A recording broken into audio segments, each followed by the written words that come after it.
नमस्कार दोस्तों, आज की इस खास रिपोर्ट में हम बात करेंगे सीनियर सिटीजन के लिए सरकार की बड़ी सौगात की।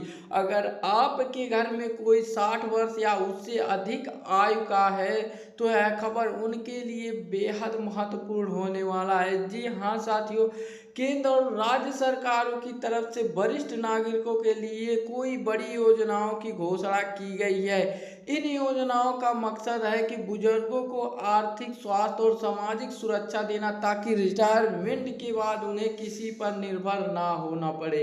आज हम आपको 5 बड़ी अपडेट देने वाले हैं। जी हाँ साथियों, इससे पहले आप सभी से हमारा छोटा सा रिक्वेस्ट है, चैनल पर पहली बार विजिट किए हैं तो प्लीज़ चैनल को लाइक सब्सक्राइब कर ले और अपने दोस्तों तक शेयर कर ले, जिससे क्या होगा कि इससे रिलेटेड जानकारी सबसे पहले आप सभी को देखने और सुनने को मिलेगा। जी हाँ साथियों, सरकार ने साफ कर दिया है कि वरिष्ठ नागरिक की पेंशन अब समय पर उनके बैंक खाते में सीधे ट्रांसफर की जाएगी।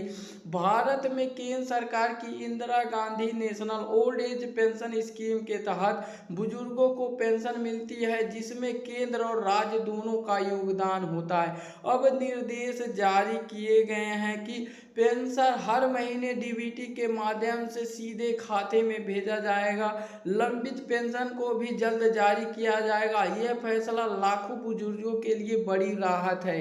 बजट 2026 में प्रस्ताव रखा गया है कि सीनियर सिटीजन को पेंशन में हर वर्ष 250 की बढ़ोतरी की जाएगी। इसका मतलब अगर आपको 2000 रुपये मिलते हैं तो अगले साल 2250 रुपये और उसके बाद 2500, यानी धीरे धीरे पेंशन बढ़ती जाएगी। इससे महंगाई का असर कम करने में मदद मिलेगी। राज्यों ने उम्र के आधार पर पेंशन तय करने का प्रस्ताव रखा है।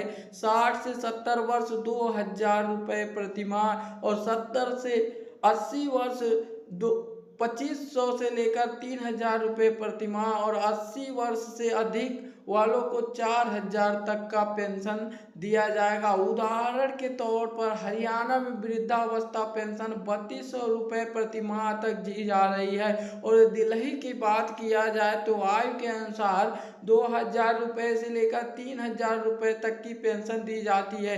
यह मॉडल अन्य राज्यों में भी लागू किया जा सकता है।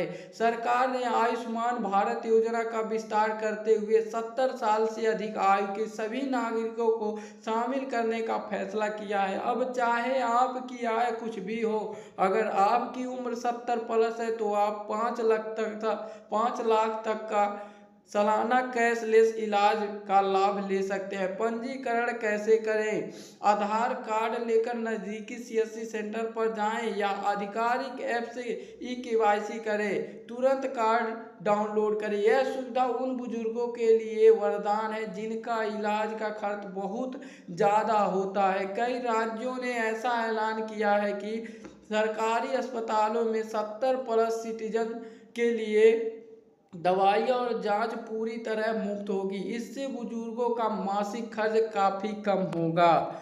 जी हाँ साथियों, पहले यह सुविधा कुछ राज्यों में थी, लेकिन अब इसे राष्ट्रीय स्तर पर बढ़ाने की तैयारियां चल रही है। जैसे मध्य प्रदेश, राजस्थान, इन राज्यों में पहले से तीर्थ यात्रा योजना चल रही है। अब केंद्र सरकार पूरे देश में इसे लागू करने पर विचार कर रही है। चयनित बुजुर्गों को ट्रेन, बस से यात्रा, ठहरने की व्यवस्था, भोजन सब कुछ मुफ्त मिलेगा।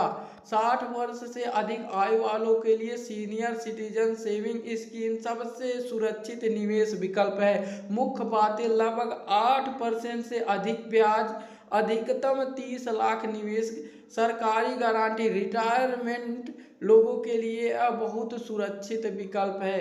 75 वर्ष से अधिक आयु वालों के लिए अगर आय केवल पेंशन और उसी बैंक से ब्याज है तो आईटीआर फाइल करने की जरूरत नहीं। यह सुविधा इनकम टैक्स सेक्शन 194 के तहत दी गई है। न्यू टैक्स रिजीम में स्टैंडर्ड डिडक्शंस बढ़ने की भी फायदा होगा। सरकार का साफ उद्देश्य है कि आर्थिक सुरक्षा, स्वास्थ्य सुरक्षा, सामाजिक सम्मान, आत्मनिर्भर वृद्ध जीवन, ताकि कोई भी बुजुर्ग दवाई इलाज या रोजमर्रा के खर्चे के लिए परेशान ना हो। दोस्तों, ये थे सीनियर सिटीजन से जुड़े 2026 के बड़े अपडेट। अगर आपके परिवार में कोई बुजुर्ग है तो यह जानकारी उनके साथ जरूर साझा करें। आप किस राज्य से हैं कमेंट करके जरूर बताएं, ताकि हम आपके राज्य की सटीक अपडेट आप तक पहुंचा सके।